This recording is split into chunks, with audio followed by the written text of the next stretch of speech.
What do you mean, who the hell am I? It's me, it's Jonah.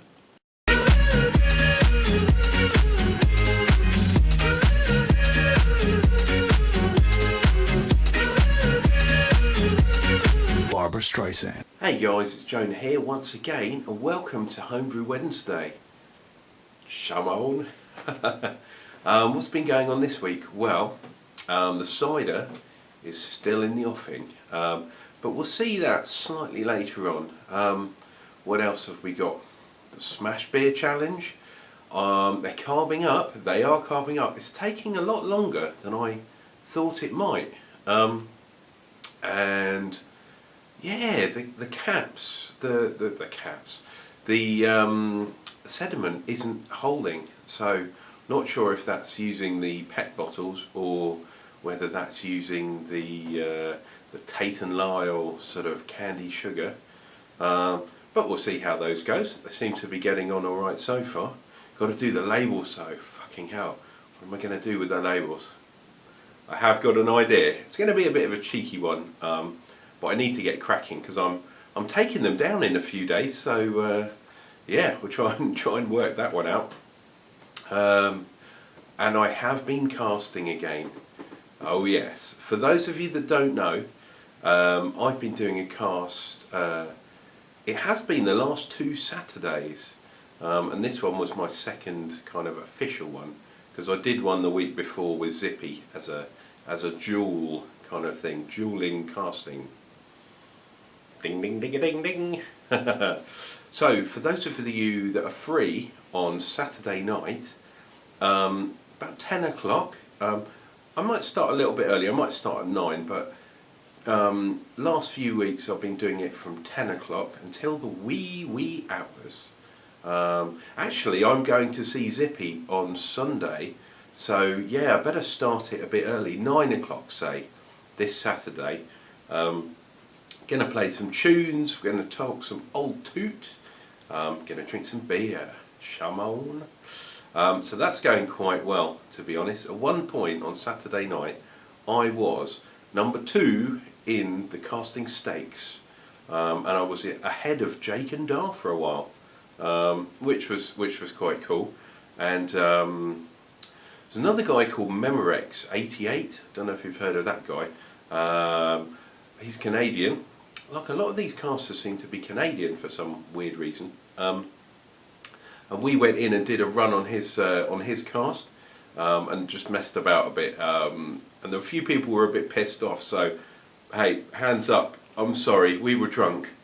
We stormed your cast like a whirlwind. No offence meant. Yeah, it was just a joke, and yeah, we were a bit hammered at the time. So hey, what more can I say?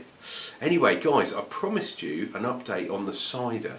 And there's a little tip in there as well, so make sure you check that out. And if I don't see you before, have a very, very good Homebrew Wednesday.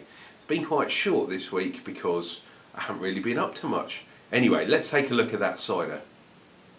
Hey guys, it's Unclejona here once again, and last week we did a cider, a very simple cider. What I thought I'd make it a bit less simple. I'm going to add some of these, some nice hops, and these are, oh, gorgeous. We've got a mix. We've got 20 grams of Northern Brewer hops, and just for a bit of shits and giggles, I've also added 5 grams of Goldings hops. And guess what? I've got a bottle here set up as a tester. So I'm going to put the cider as is in here. I've added some of this as a back sweetener. Don't know if you can see that. That's the new one. That's stevia sweetener, and it's made from the stevia plant. And I've also added sugar, but I've added this. 1 spoonful, well, half a spoonful actually, of this Tate and Lyle fruit sugar, because it's meant to be sweeter, more fermentable, should I say, than your everyday sugar. Okay, so what else are we doing? Well, if you take a look around here, I've kind of got things set up. this has kind of stopped fermenting out. Took about 6 days, and I'm going to put it in here, which is sanitising. And guess what? I've got one of those, an auto siphon. So I'm going to get things set up, and then we're going to show you how to siphon onto some hops. Come on. Okay guys, check this out. That is a shitload of hops in there, and that's all going to expand. Now, any wonder why I've left a huge gap here? Don't forget, this is only 4 litres of juice, and obviously I'm going to put one of them in here. But to start off with, I'm going to siphon some into here. When it's a good idea to have a little clip in the middle of your hose if you're going to be doing multiple siphonings, because you can stop the flow easily and then start again, maybe into one of these. Right, let's crack on.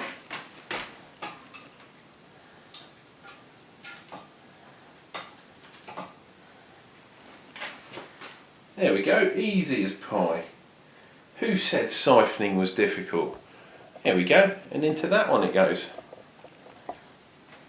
Right, and as I say, if I want to stop the flow, no problem. All I do, lock this thing on, like that. We'll whip this out. It's going to have a few tiny little hops stuck on there, never mind. And we'll start it off again. Easy peasy. And that one is now filling up. Sorry about the dodgy camera work here. I spin down a bit, there we go, you can see what I'm doing. And then, when this one gets somewhere near the top, about there, push that in, disengage, and as I pull this out, we're going to be losing a bit of the hotter stuff, just a little bit. There we go, put that back in there. That's safe now. See, I can mess around as much as I like. Get my cap on this one. Don't forget, this is the testing batch. Make sure I label that one up because I'll forget otherwise. And then, when I want to continue, go back on this. Where can you see it? There it is, just in the top of the shot there. Flip that off. Boom, and the siphon starts again. Easy as pie. So you'll probably be able to see it easier on this one. Levels here. We started off up here somewhere.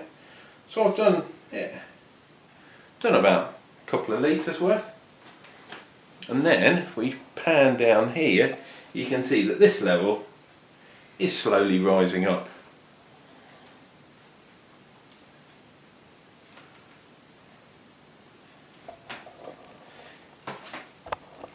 This is the real boring bit. So what I'm going to do, I'm going to leave this here. In fact, what I'll do, excuse my back, should never cross the camera, I'm going to pick up a little weight that I've hanging around. I'm going to put that under there. Why am I doing that? Well, if you look at the angle of the siphon, it's going to make sure every single drop, apart from the yeast, is going from this bad boy into this bad boy. Come on, it's Homebrew Wednesday. So there we go. After a bit of frantic bottling, this is what we got. We have a half full, maybe 2/3 full demijohn with a ludicrous amount of hops in. Big Secure, if you're watching this, you'll be proud. And we have a little test batch. This is carved up, as I say, little bit of sugar and 1 stevia tablet. So this is our control, our experimente. Hey guys, it's Unclejona here. I've got a quick tip for you which is really good. Now I've been using this demijohn, just cleaned it out. I've been using it for turbo cider.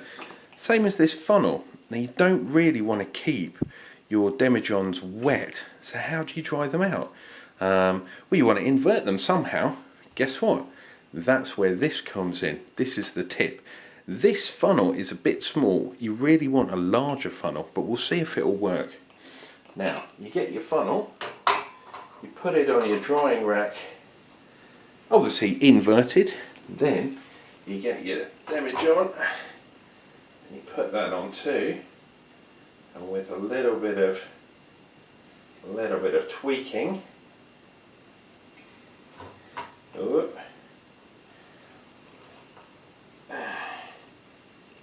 should stay up. There we go. Nice one. That's going to dry out nicely, and obviously you're not going to have any streaks on the glass. Nice one. Tips in under a minute. Come on.